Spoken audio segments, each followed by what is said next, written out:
एक बार और comics anyway Siddharth Bose के एक नए एपिसोड में। आज हम बात करेंगे एक के बारे में। जी हाँ, ये वही एक है जो एक और एक 11 बनता है। हम बात करने वाले हैं आज एन वन कॉमिक्स के बारे में। और एन वन कॉमिक्स के कर्ता धर्ता बहुत जल्दी हमारे साथ आज मौजूद होंगे। तो आइए स्वागत करते हैं वरुण मल्होत्रा का फ्रॉम एन वन कॉमिक्स।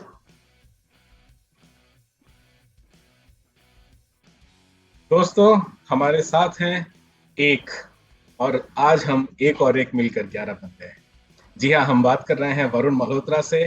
बात हो रही है एन ओके। वन कॉमिक्स के बारे में। तो वरुण जी, सबसे पहले आपने अपना अमूल्य दिनचर्या से हमारे लिए अमूल्य समय निकाला, इसके लिए हम आपका बहुत बहुत अभिनंदन करते हैं। कैसे हैं सर आप? मैं अच्छा हूँ। मैं पहले सॉरी बोलना चाहता हूँ कि मेरी आदत है इंग्लिश बीच में लाने की, जो मैं दैट्स ओके, अवॉइड करना दैट्स चाहता ओके। हूँ। बट आई एम मतलब मैं अच्छा हूँ। आई एम मतलब मैं सेटल्ड हूँ, आई गेस। ओह, पहली दो बुक्स रिलीज हो गई हैं, शिप हो गई हैं जितने प्री ऑर्डर से। एंजाइटी डेली होती है मुझे आजकल क्योंकि रिव्यूज आ रहे हैं, पॉजिटिव नेगेटिव दोनों आ रहे हैं। तो फर्स्ट टाइम मतलब मेहनत है बहुत सालों की। अम, तो मतलब मैं एक प्रोसेस से जा रहा हूँ अभी। बुक रिलीज करने के बाद दो बुक्स बन गई हैं, तीसरी और चौथी पाइपलाइन में है। अम, मतलब सब कुछ कंट्रोल करना बहुत मुश्किल है। और तो मतलब एक प्रोसेस से जा रहा हूँ मैं, मुझे इतना बोल सकता हूँ। और मतलब उसको पॉजिटिव स्ट्राइड में ले रहा हूँ। क्या और बात है। कोशिश कर रहा हूँ कि मैं ग्राउंडेड रहूं, जिससे कि जो जो बुक्स में लाना चाहता हूँ वो उसी विजन से आए, क्योंकि मेरा एक विजन था तो उस विजन से आए। उसलिए तो मैं अपने आप को ग्राउंडेड रखने की कोशिश करता हूँ आजकल डेली, जब से बुक्स रिलीज हुई हैं और जब से प्री ऑर्डर शिप हुए हैं। क्योंकि एंजाइटी मुझे डेली रात को होती है तो उसको अवॉइड करता हूँ किस तरह। बिल्कुल, हमें सकारात्मक रवैया अपनाना चाहिए। तो यस। वरुण जी, हम पता करेंगे आपके बारे में। आप कहाँ से हैं और आपका बचपन कहाँ बीता, कॉमिक्स प्रेम कैसे शुरू हुआ, कुछ बताइए अपने बारे तो मैं दिल्ली से हूँ। मैं पला बड़ा, स्कूलिंग, कॉलेज सब दिल्ली से। इंजीनियरिंग करी, उसके बाद जॉब करी। कॉमिक्स, आई थिंक मैंने मैंने हर इंडियन कॉमिक्स नहीं पढ़ी है बचपन में। मैंने एक जो मेरी फेवरेट थी वो थी ध्रुव, सुपर कमांडो ध्रुव। में? जी। और वो ही थोड़ी बहुत पढ़ी है, क्योंकि हम लोग 89, मैं 89 में बॉर्न हुआ हूँ। तो उस वक्त, और फिर उसके बाद जब ध्रुव आई थी, आई थिंक 91 92 में आई थी। और वो पढ़ी मैंने। और उसके बाद जैसे जैसे हम बड़े होते गए, फिर क्लास स्कूल आ गया, पेरेंट्स ने बोला कि पढ़ाई पे ध्यान दो। तो मतलब कॉमिक्स का साथ छूटा मोमेंटेरली, जब स्कूल में बड़े हुए, 10th आए, 11th आए, 12th आई, कॉलेज आया। फिर वापस से इंट्रोड्यूस हुए। मतलब हाँ, ऐसे हुआ। तो मेरी कॉमिक की जर्नी यही है कि ध्रुव पढ़ी थी मैंने सबसे ज्यादा। उसके बाद मैंने कॉमिक से मतलब पढ़ाई की वजह से सब छूटा, और फिर वापस इंट्रोडक्शन हुआ। स्पेशली जब आयरन मैन आई थी 2010 में, तब मुझे लगा कि यार कॉमिक बुक्स को जब आप मूवी में कन्वर्ट करते हो, तो हाउ कैन यू डू, मतलब आप कैसे कर सकते हो ये। एक ग्राफिक नॉवल है जो छोटी छोटी स्टोरीज बन के इतनी सारी स्टोरीज बनी है। तो उसको उन्होंने जब कन्वर्ट किया तो मुझे लगा यार कॉमिक्स इज मतलब बहुत वास्ट है। तब फिर मैं वापस कॉमिक्स में आया, धीरे धीरे पढ़नी शुरू करी। और फिर बस उसके बाद लेकिन फिर वही, और फिर जॉब शुरू हो गई। जॉब के बाद फिर job, job is what job absolutely. से फिर मतलब पूरा ध्यान फिर उसमें काम में चला गया। फिर मेरा उससे साथ छूट गया था। एंड रिसेंटली देन कोविड जब आया वापस, और कोविड से एक दो साल पहले भी मतलब हम लोग, मैं सोच रहा था बुक लिखने की। तो हम लोगों ने मैंने एक स्केलेटल स्टोरी लिखी। मतलब स्केलेटल स्टोरी क्या थी, मैंने एक पेपर लिया, पेन लिया, एक लंबी सी लाइन खींची, उस लाइन पे प्लॉट पॉइंट्स डालता गया, क्या बात और है। फिर छोटे छोटे नोट्स नोट्स लिखता गया कि ये मेरी स्केलेटल स्टोरी होगी, ए पॉइंट से जेड पॉइंट तक। अब इसको भरना है हमने, मतलब इसके आगे कैसे आप यूनिवर्स, इसका पूरा कैसे वर्ल्ड कैसे डिजाइन करोगे इस टाइमलाइन के आसपास। तो वो 2017-18 में आई थिंक मैंने शुरू किया था। बट फिर वही ऑफिस में चेंजेस हुए, पॉज लगा, बहुत कुछ हुआ। बट इट हैज बीन, मतलब जर्नी है ये मेरी, and I am very happy कि मैंने कॉमिक्स का मीडियम यूज किया, क्योंकि मेरे डैड, मेरे ग्रैंड डैड दोनों आर्टिस्ट हैं, दोनों ऑयल पेंटर्स हैं। तो वाओ। मेरे ग्रैंड डैड, हाँ मेरे ग्रैंड डैड जो है सिख हिस्ट्री पे, जो हमारे गुरु हैं, उनकी पेंटिंग्स, उनकी जो जर्नी है, उनकी पेंटिंग्स वो करते आ रहे हैं। तो क्रिएटिव इनहेरिटेंस है मेरे पास कहीं से। क्या बात है। मैं ड्रॉ नहीं कर सकता, ये सच है। बट वो क्रिएटिविटी प्लस मेरी मॉम जो मुझे बचपन में कहानियां बताता सुनाती थी हमारे हिंदू मिथोलॉजी की, वो मुझे बहुत इंटरेस्ट करती हैं। और बस उसी को बस सोच सोच के इंस्पायर होके बस मैंने इसको लिखना शुरू किया। फिर वहीं से चल रहा है पिछले 5 साल से, मतलब हम इसको स्लोली स्लोली बना रहे हैं। एंड अब इसको हमने प्रिंट किया है 2022 में। क्या बात है। क्या बात है। सो एन1 कॉमिक्स, इसकी शुरुआत स्केलेटली आप 2017 में ही कर चुके थे, और ये हाँ, अभी जो है 17-18 में, राइट। धीरे धीरे ये निकल कर आ रही है विभिन्न विभिन्न खंडों। क्या बात है, बहुत बढ़िया, जान के बहुत मजा आया। तो अ, हमें ये बताइए, एक पाठक जिन्होंने अभी तक एन1 कॉमिक्स पढ़ा नहीं है, सिर्फ अभी तक हम्म। इसका फोटो देखा है, और शायद देखकर वो सोच रहा है कि क्या मैं इसे खरीदूं या ना खरीदूं, आप क्या उसे ऑफर कर रहे हैं एन1 कॉमिक्स के माध्यम से? सो एन1 कॉमिक्स इज मतलब एक स्टोरी है जिसके थ्रू हम लोग, फैमिली बहुत इंपॉर्टेंट है उस स्टोरी में, uh, और साइंस, और मतलब जो हमारी इंडियन मिथोलॉजी है, इसका सम कैसे कॉम्बिनेशन हो सकता है, और इसके बेसिस पे आप क्या एक्सपेक्ट कर सकते हो। हम वो बताना चाहते हैं, स्पेशली अराउंड जो फैमिली। मैंने फर्स्ट पॉइंट इसलिए बोला था कि फैमिली इज वेरी, मेरे लिए बहुत इंपॉर्टेंट है। तो आप जब ये कॉमिक देखोगे, पढ़ोगे, तो आपको दिखेगा कि एक, विदाउट गोइंग इनटू स्पॉयलर्स, क्योंकि अभी रिलीज हुई है, बहुत लोगों ने नहीं पढ़ी है, तो विदाउट, मतलब बिना स्पॉयलर्स में जाए और उनके बारे में बात करें, बस ये स्टोरी है एक ऐसी फैमिली के बारे में जो बहुत सालों से, पौराणिक सालों से बोला जाए, प्राइमोर्डियल टाइम से आ, लड़ती आ रही है ऐसे आ, जंतुओं से, एलियन से, जिनका सिर्फ एक उद्देश्य है, वो है सर्वनाश। और वो कैसे, उनका जो नया लीडर बनेगा एन1, वो कैसे अपनी आइडेंटिटी गेन करता है, क्योंकि ये ओरिजिन स्टोरी है, ये कोई एक स्पेसिफिक मिशन नहीं है उसका। तो ओरिजिन स्टोरी में हम ये दिखाना चाहते हैं कि ये जो पूरा यूनिवर्स है, जो हम बताना चाहते हैं एन1 का, वो कैसे बना था और कैसे बनता आया है, और अब एन1 इसको कैसे आगे लेके जाएगा, वो एन1 कैसे बनता है, मेजर वायु एन1 कैसे बनता है, तो वो ये स्टोरी के थ्रू देखेंगे। तो जहां तक मुझे समझ में आया, ये सुन के, ये बहुत ही मजेदार कॉन्सेप्ट है। इसकी परिकल्पना बहुत अच्छे से की गई है, और इसमें जो है बहुत ही सघन तरीके से जो है मूल्यों का, आई मीन टू से वैल्यूज को बहुत ज्यादा इसमें मान्यता दी गई। Whether that is family, that is clan, that is leadership quality, आप हर तरह की पॉजिटिव मोरालिटी को किसी न किसी तरह से अपनी इस कॉमिक्स में इंट्रोड्यूस करना चाहते हैं। क्या बात। जी, यस, बहुत। तो यस। इसकी टारगेट ऑडियंस कौन है? क्या ये बच्चे हैं, क्या ये वयस्क हैं, क्या ये अति वयस्क हैं? आप, I mean to say whether it is UG-13, PG-13, adult? नहीं, आई वुड से इसमें थोड़ी वायलेंस है, so 13 I would, is a good audience for this, मतलब 11-13 प्लस। उससे छोटे के लिए नहीं, मैं नहीं बोलूंगा, क्योंकि अगेन वायलेंस है, एंड आई डोंट, PG-13। मतलब नेगेटिव इम्पैक्ट, हाँ, मैं नेगेटिव इम्पैक्ट नहीं चाहता मैं। करेक्ट तो correct. PG-13 is good time है। Great great.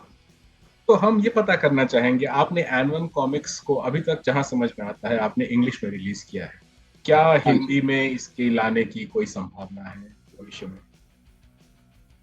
ये बहुत ही अच्छा क्वेश्चन है, और इस क्वेश्चन का मेरे पास अभी के लिए ये जवाब है कि मैं मेरा और मेरी टीम का फोकस है कि जिस चीज, क्योंकि इंग्लिश हमारा मीडियम था, तो हम उसको अपने विजन पे लेके जाना चाहते हैं। क्योंकि अगर मैं हिंदी में अब गया तो मेरा वो विजन हिल जाएगा, जो मेरा नॉर्थ स्टार है, जो बोलते हैं हम्म। ना, ध्रुव तारा, जो नॉर्थ, मतलब जो नॉर्थ में होता है हमारा। तो वो मैं अपना विजन नहीं हिलाना चाहता। तो मेरी ओके। जो जो मेरा टारगेट है, वो मैं चाहता हूँ कि मैं दिसंबर में रिलीज करूँ, मतलब जो मैं स्टोरी बताना चाहता हूँ। क्यों? और उसके बाद मोस्ट लाइकली हम लोग हिंदी में रिलीज करेंगे। यस, इट विल कम इन हिंदी। इस साल मुश्किल है। मैंने कोशिश करी, मैनेज करा, टाइम नहीं हो पाया। तो इस साल मुश्किल है, but next year for sure आएगी। कब आएगी ये मैं दिसंबर में बता पाऊंगा, नेक्स्ट ईयर कब आएगी हिंदी तो वाली। कुछ चीजों को समय पर ही छोड़ देना सही होता है मित्रों। हमें यस। लगता है एन वन कॉमिक्स के लिए फिलहाल का जो सफर है ये तय करना बहुत ही ज्यादा जरूरी है। अभी इन्होंने अपनी जर्नी स्टार्ट की है, ओरिजिन स्टोरी फिलहाल अभी इनकी शुरू हो गई है, दो इश्यूज आ चुके हैं और दो इश्यूज के साथ इनकी जर्नी आगे बढ़ चुकी है। एक बहुत ही उम्दा चीज हमें दिखी, जिन्होंने भी एन वन की कॉपीज आपसे खरीदी, आपके वेबसाइट से खरीदी, ये बताते हुए मुझे बहुत ही अच्छा लग रहा है कि एक पर्सनल फील आया। एक handwritten thank you note गया आपकी तरफ से, जो बहुत ही मजेदार लगा।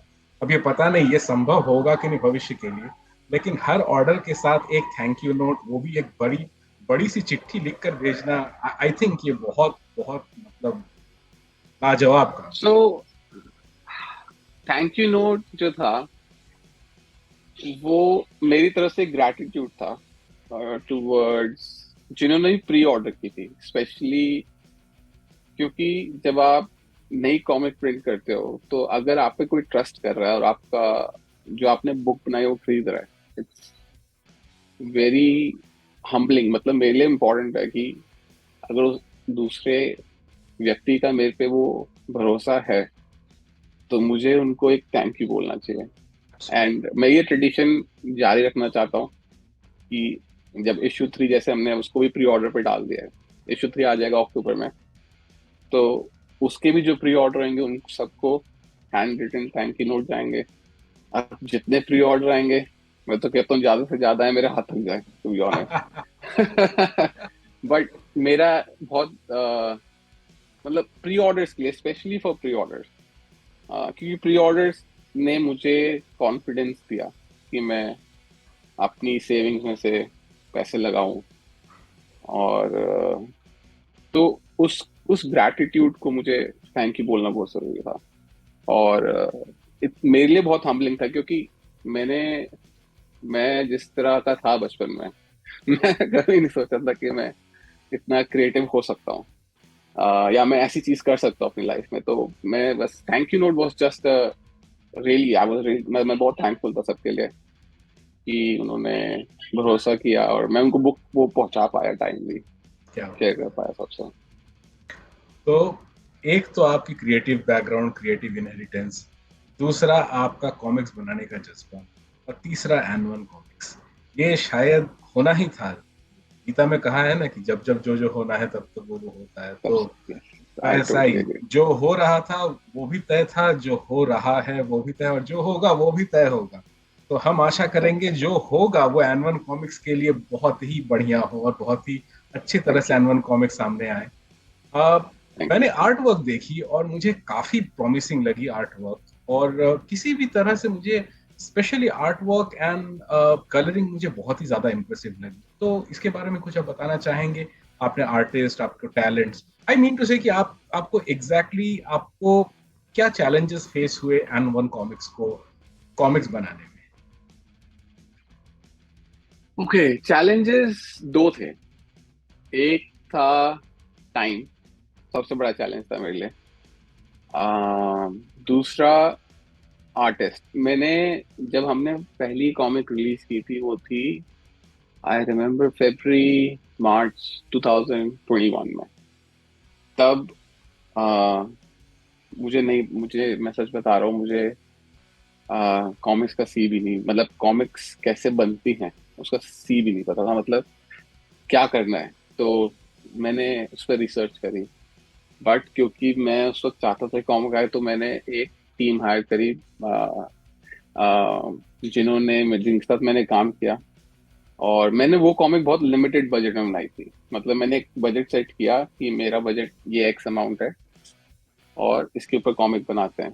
तो वो जब कॉमिक बनी, वो रिलीज हुई, और उसके बाद फिर मेरे को बन गई कॉमिक। एंड उस कॉमिक के बाद फिर मैंने रिसर्च और मैं करता रहा कंटिन्यूअसली, बट मैंने फिर ब्रेक लिया थोड़ा सा, और मैंने फिर आर्टिस्ट ढूंढने शुरू करे।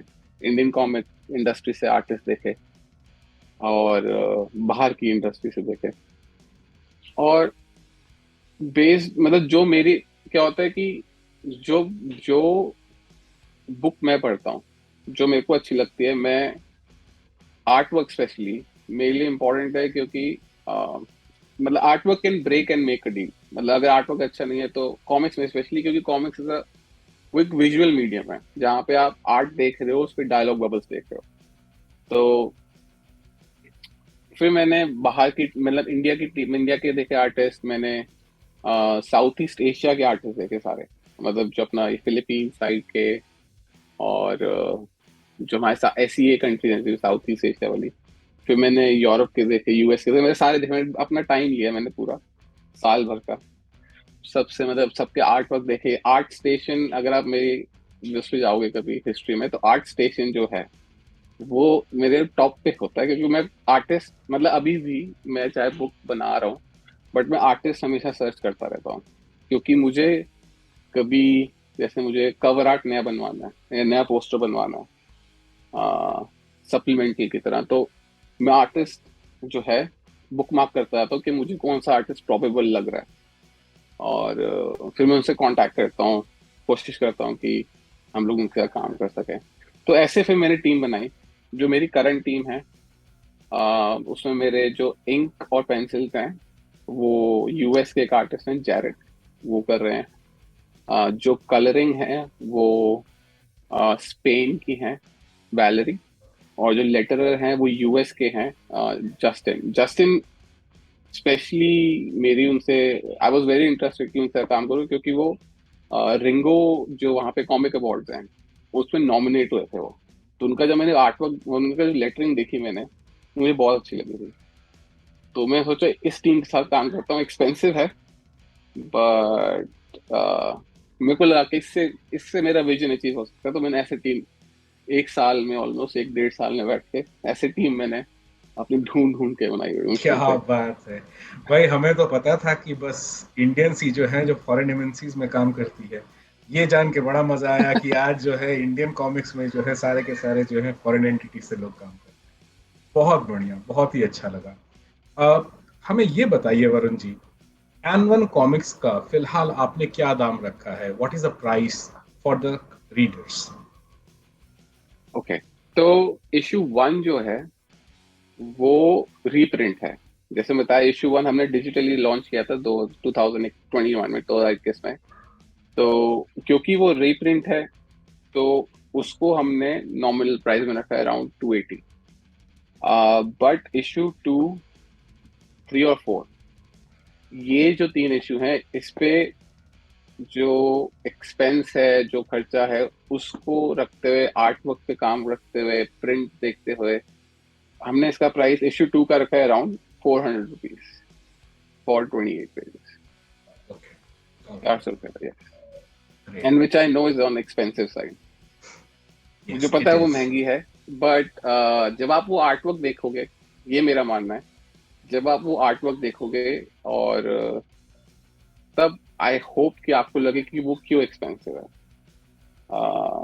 इसलिए जहां बस तक दैट्स द ओनली जहां थिंग। तक आर्ट वर्क की बात है और ओवरऑल एन वन कॉमिक्स की बात है, अगर आप मेरी प्रतिक्रिया चाहते हैं तो मैं ये बता सकता हूँ कि for the very first go, मतलब फर्स्ट ग्लैंस, जब मुझे एन वन दिखा तो पहले तो मुझे यकीन नहीं हुआ भाई कि ये कोई इंडियन कंपनी हो सकती है, और दूसरी बात जब आर्ट वर्क दिखा तो पक्का यकीन हो गया कि ये पक्का कोई फॉरेन की कंपनी है जो इंडिया में आके इंडियन कॉमिक्स को एक्सप्लोर कर रही है। अब वो तो बाद में पता चला कि कहीं से वरुण मल्होत्रा साहब हैं जो यहाँ पे बैठ के जो है ऐसे ऐसे चमत्कार कर रहे हैं। तो हमें बहुत ही प्रॉमिसिंग लगा। और जहां तक बात है इस कॉमिक्स के डिसेक्शन की, तो हमारे बहुत सारे इंडियन कॉमिक्स इंडस्ट्री के मित्र हैं जो ये इसमें माहिर, कई कई लोग हैं, जैसे डॉक्टर आर्च वर्ड स्मिथ हैं, और फिर हमारे विनीत कोहली साहब हैं, और फिर सब कुछ सिंह हैं। कई सारे ऐसे यूट्यूब चैनल्स हैं जहाँ पे जो है कॉमिक्स की समीक्षा की जाती है, उसके प्लस माइनस सारे इफेक्ट निकाले जाते हैं, चाहे वो किसी को पसंद आए या ना आए। लेकिन ये सच्चाई, ये फीडबैक मिलना बहुत जरूरी है, और वो मिलता है। तो यह सिर्फ आई एक एग्री। यह सिर्फ एक particular comics and with Siddharth Bose की बात नहीं है। ये बात कर रहे हैं हम भारतीय कॉमिक्स उद्योग के बारे में, बात हो रही है इंडियन कॉमिक्स इंडस्ट्री के बारे में। अगर कुछ भी, अगर फीडबैक से किसी को भी मदद मिलती है तो हमें वो जरूर से शेयर करना चाहिए। हाँ, लेकिन शेयर करते वक्त अपनी भाषा का जो है मर्यादा बनाए रखने की आवश्यकता है। ग्रेट। बात हो रही है एनवन कॉमिक्स की, बात कर रहे हैं वरुण मल्होत्रा से। हमारा अगला सवाल वरुण जी के लिए। वरुण जी, ये बताइए, आपने तो कॉमिक्स बना ली, क्या आपके घर वालों ने उसे पसंद किया? क्या आपके घर वालों ने वो पढ़ा? आपके दोस्तों ने क्या कहा है, मजाक बना रहा है, फिर से वही काम शुरू कर दिया बचपन का? आ, मैंने ये कॉमिक सबसे पहले अपनी वाइफ को पढ़ाई थी। ओके। हाँ, क्योंकि वो भी ध्रुव पढ़ती थी बचपन में। ये तो कमांडो फोर्स है भाई, तो पूरी तरह से। मैं भी ध्रुव का फैन, आप भी ध्रुव के फैन, क्या बात है।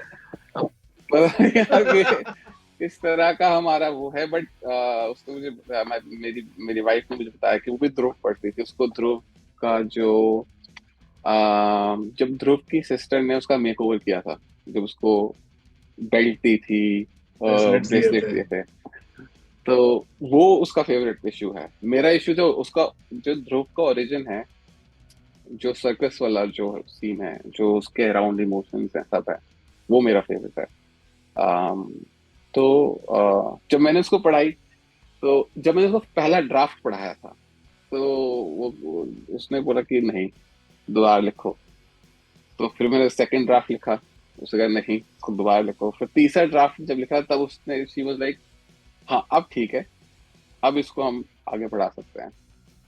और फिर मैं अपनी सिस्टर को पढ़ाई।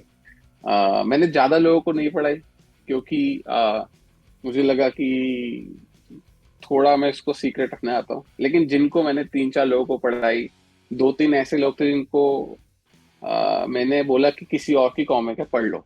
मैंने ये नहीं बताया कि मैंने लिखी है। और फिर क्योंकि अगर मैं लिखता, मुझे लगा कि वो बायस हो सकता है, क्योंकि एक करेक्ट। इनहेरेंट बायस होता है कि आप किसी को जानते हो, उसको आप ये नहीं बोलना चाहोगे कि आपने जो बनाया है वो बुरा है। ये करेक्ट। इनहेरेंट बायस आता है। आपके जो रिलेटिव्स होते हैं, आपके जो दोस्त मित्र होते हैं। तो मैंने उनको ये बोला कि यार किसी ने मुझे ऐसे भेजा, आप पढ़ लो, बता देना मुझे, फिर मैं फीडबैक दे दूंगा। फिर वहां से जो मुझे फीडबैक मिला, फिर मतलब मैंने पढ़ाई, कईयों का सही अच्छा फीडबैक था, कईयों का कंस्ट्रक्टिव फीडबैक था, कईयों का नेगेटिव फीडबैक था। तो वो सब मैंने लिया, और यही चीज मैं एक्सपेक्ट करता हूँ, जो हमारे, स्पेशली जो हमारे इंडियन कॉमिक इंडस्ट्री के जो रिव्यूअर्स हैं, जैसे नियो कॉमिक्स हो गए, इंडियन कॉमिक ट्यूबर हो गए, सब कुछ सिंह हो गए, कॉमिक एनिमल हो गए, आई बीपीटी, ये जितने भी हैं, मैं सबसे चाह, मतलब मेरा सबसे, और इन सबको हमने बुक्स भेजी हैं, अभी अच्छा उनके जी, रिव्यू आएंगे धीरे धीरे। क्या बात है। बट मेरा बिल्कुल मुझे अनबायस फीडबैक चाहिए, क्योंकि अगर हम कुछ बना रहे हैं और हम उसको बिना फीडबैक लिए बना रहे हैं, तो क्या होगा, वो चीज सिर्फ हमें अच्छी लगेगी। बट अगर हम सबका फीडबैक लेते रहेंगे, उसको इम्प्रूव कर पाएंगे, क्योंकि कोई भी चीज 100% नहीं होती कभी भी। जी। उसको इम्प्रूव किया, उसको आप धीरे धीरे इम्प्रूव करते हो, उसको आप 100% की तरफ लेके जाते हो, जिससे कि आप 97%, आप 98% अचीव कर पाओ। तो उसके लिए कंस्ट्रक्टिव फीडबैक मेरे हिसाब से बहुत ही ज्यादा जरूरी है।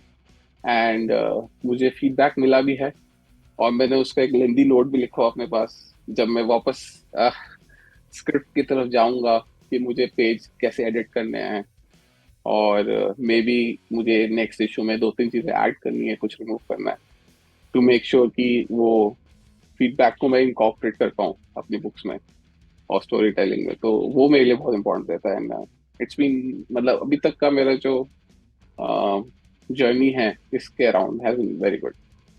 Great, great, very good to know. तो घर ही से यूएटी की शुरुआत हो गई थी, यूजर एक्सेप्टेंस टेस्ट, और सक्सेसफुली आपने जो है एग्जैक्टली। अपना प्लान लॉन्च भी कर दिया, गो लाइव भी हो गया सेशन का। बहुत बढ़िया। So apart from the hard copies, आप डिजिटली भी बुक को लॉन्च कर रहे हैं। क्या हम हाँ जी, इसकी कॉपीज कहाँ कहाँ हमको मिल सकती है डिजिटली? अभी इसकी कॉपीज डिजिटली किंडल पे अवेलेबल है।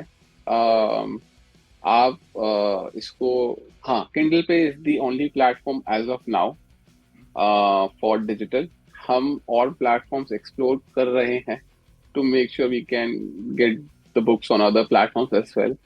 तो होपफुली धीरे धीरे in next couple of months, दो तीन महीनों में हमें ये पता चल जाए, मतलब हम ये अनाउंस कर पाएंगे कि किंडल के अलावा और कौन कौन से प्लेटफॉर्म्स हैं जहाँ पे करेक्ट। बुक्स डिजिटली अवेलेबल होंगी। स्पेशली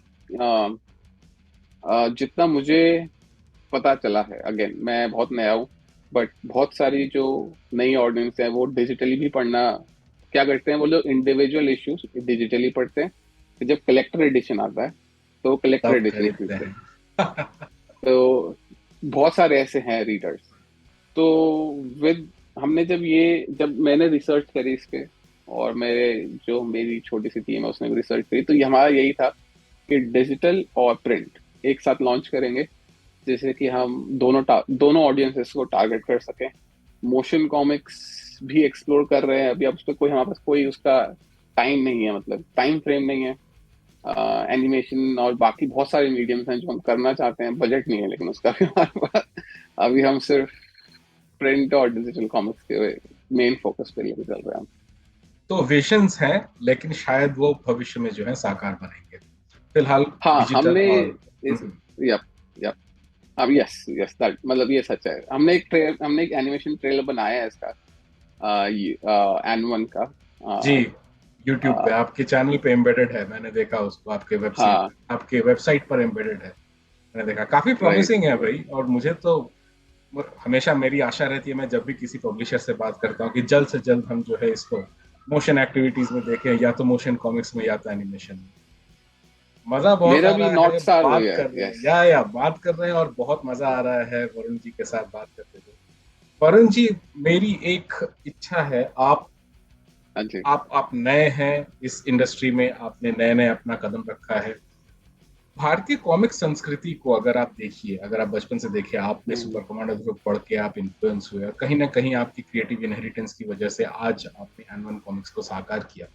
अगर हम इसको एक्सप्लोर करना चाहते हैं, भारतीय कॉमिक्स इंडस्ट्री को और भी हम इसको जो है प्रसार प्रचार करना चाहते हैं, तो इसको हम कैसे कर सकते हैं, नए रीडर्स कैसे जोड़ सकते हैं?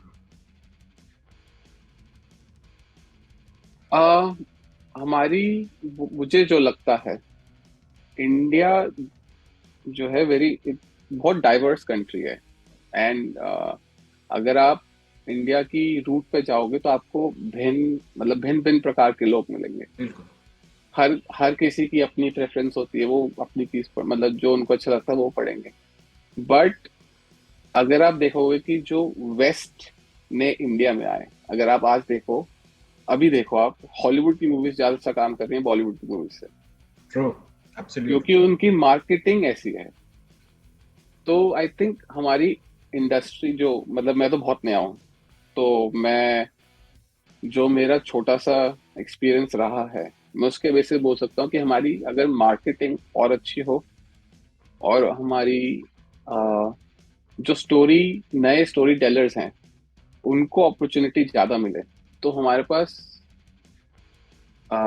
हमारे पास जो रेशियो होगा, मतलब स्टोरीज का जो रेशियो होगा वो बहुत ज्यादा होगा। और बिकॉज हमारे पास इतनी वैरायटी होगी, तो उस वैरायटी में से बहुत अच्छी अच्छी स्टोरीज निकल के आएंगी, और अगर हम अपॉर्चुनिटी क्रिएट करते जाएंगे नए स्टोरी टेलर्स के लिए, तो जब वो स्टोरीज इंटरेस्टिंग बनेंगी तो रीडर्स अपने आप जुड़ते जाएंगे, क्योंकि आप उसकी मार्केटिंग ऐसी करोगे। तो करेक्ट। अगर कोई प्लेटफॉर्म हो जहाँ पे कोई आके अपनी स्टोरी बता सके और उसको आप रीडर्स के सामने लेके जा पाओ। Right? अगर रीडर्स पढ़े नहीं पढ़ेंगे, इंटरेस्टिंग स्टोरी, अच्छी स्टोरी, रोचक स्टोरी जो होती है उनको पढ़ना इज वेरी फन। मतलब आप देखो आजकल के रीडर्स ऑडियो बुक सुनते हैं, अगर वो करेक्ट। बुक्स पढ़ नहीं रहे तो सुनते भी हैं। तो आपको वो एक्सप्लोर करना पड़ेगा आई थिंक, एंड उससे एक नए readers, different type of mediums के रीडर्स भी जुड़ेंगे साथ में हमारे। आई थिंक ये it would be one way of doing. भारतीय कॉमिक्स के लिए अगर कोई भी एक सुझाव आपका हो, चाहे वो किसी के लिए हो, चाहे वो पब्लिशर्स हो, चाहे वो रीडर हो, चाहे वो बुक सेलर हो, किसी भी के लिए अगर आपके पास एक सुझाव हो भारतीय कॉमिक्स इंडस्ट्री के लिए, प्लीज शेयर करें। सुझाव, अम, सुझाव मतलब आई थिंक जब कोई अम, नया पब्लिशर या कोई नया स्टोरी टेलर अपनी स्टोरी बताना चाहता है तो उसको हमेशा प्रोत्साहन देना बहुत जरूरी है। कंस्ट्रक्टिव फीडबैक देना, उसको प्रोत्साहन देना, आ, उसकी हेल्प करना टू स्टैंड अप, एक उसको प्लेटफॉर्म देना बहुत जरूरी है। आई थिंक एक बार इसको प्लेटफॉर्म मिल जाएगा तो वो उसको अपनी कॉमिक्स को वो लेके जा सकता है। आई थिंक वो मैं धीरे धीरे होता हुआ मतलब देख पा रहा हूँ कि हमारे यहाँ पे ऐसे लोग हैं जो धीरे धीरे हेल्प करनी शुरू कर रहे हैं। तो आई थिंक इसको ये हमें, कम्युनिटी जो है हमारी छोटी सी है इंडिया के हिसाब से, इंडिया की पॉपुलेशन बहुत ज्यादा है, एग्जैक्टली। तो उस हिसाब से कम्युनिटी हमारी छोटी है, बट इसकी unity will take the whole industry to a new scale, ये मुझे तो, लगता है। तो सबको साथ में आना है दोस्तों, और सभी नए नए प्रकाशनों को भी उतना ही प्यार देना है। एक बार ट्राई तो करके देख ही सकते हैं, अच्छी लगती है तो अच्छी बात है, बुरी लगती है तो फिर यूट्यूब, फेसबुक, बहुत कुछ है बोलने के लिए। तो हाँ, वरुण जी सोशल से मीडिया है, आप फीडबैक दीजिए। Absolutely absolutely. तो दोस्तों मजा बहुत आया आज बात करके वरुण जी से। तो वरुण जी, मेरी आशा रहेगी नेक्स्ट टाइम जब मैं दिल्ली आऊं, अगर मेरे पास थोड़ा सा समय हो तो मैं जरूर से आपसे मिलना चाहूंगा इन पर्सन। बहुत मजा आएगा। हाँ बिल्कुल, मैं अभी सिंगापुर में जॉब करता हूँ, बट मैं दिल्ली आ रहा हूँ। अक्टूबर 9th को इंडी कॉमिक फेस्ट है, हम लोग उसमें पार्टिसिपेट कर रहे हैं, उसमें एनवन को ला रहे हैं अपने वाह। रीडर्स के सामने। मैं पर्सनली मिलना चाहता हूँ हर एक से, एंड उनके साथ बैठ के बात करना चाहता हूँ एनवन के बारे में, जर्नल, कॉमिक बुक इंडस्ट्री के बारे में। And also this is the first, मतलब ये पहली बार बात कर रहे हैं हम पब्लिकली, बट हम लोग कॉमिक कॉन इंडिया में पार्टिसिपेट कर रहे हैं, दिल्ली एडिशन में, जो दिसंबर में है। और वहां पे भी मैं चाहूंगा कि सब आए, इंडियन कॉमिक बुक इंडस्ट्री को सपोर्ट करें, एनवन को सपोर्ट करें, बाकी कॉमिक्स को सपोर्ट करें। एंड हाँ, बहुत फन आएगा। मैं दोनों फेस्ट को लेके बहुत एक्साइटेड हूँ, एंड होपफुली मैं सबसे मिल पाऊँ और सबके साथ फोटो खिंचवा पाऊँ अपने लिए, टू मेक श्योर कि मैं हर एक को इंडिविजुअली टच कर पाऊँ, हर एक से बात कर पाऊँ। भाई अब आपने पर्सनल लेटर सबको भेजे हैं, पता नहीं लोगों की क्या क्या आपसे जो है आशाएं रहेंगी। वैसे हमारी जो है शुभकामनाएं हमेशा आपके साथ हैं। और आने वाले वक्त में we would like to see N one web series, N one comics, motion comics and what not, all merchandising thing we would also like to see. बिल्कुल, मेरी भी यही आशा है कि मैं एन1 को एक ऐसे प्लेटफॉर्म पे लेके जा पाऊँ जहाँ पे मैं अपना कंट्रीब्यूशन कर पाऊँ इंडियन इंडस्ट्री के लिए, और हम इंडियन कॉमिक इंडस्ट्री को एक नई ऊंचाई पे लेके जा पाए क्या globally. Great. With the positive notes हम आज का एपिसोड यहीं समाप्त करेंगे। वरुण जी ने अपना बहुत बहुत अमूल्य समय दिया, और इन्होंने पहले बताया नहीं, ये छुपे रुस्तम है, ये सिंगापुर में बैठे हुए हैं। मुझे आशा थी ये दिल्ली में होंगे, मैं दिल्ली जाने वाला हूँ रिसेंटली यूनिवर्सिटी, तो मुझे लगा कि मिलते हुए चलेंगे इनके साथ।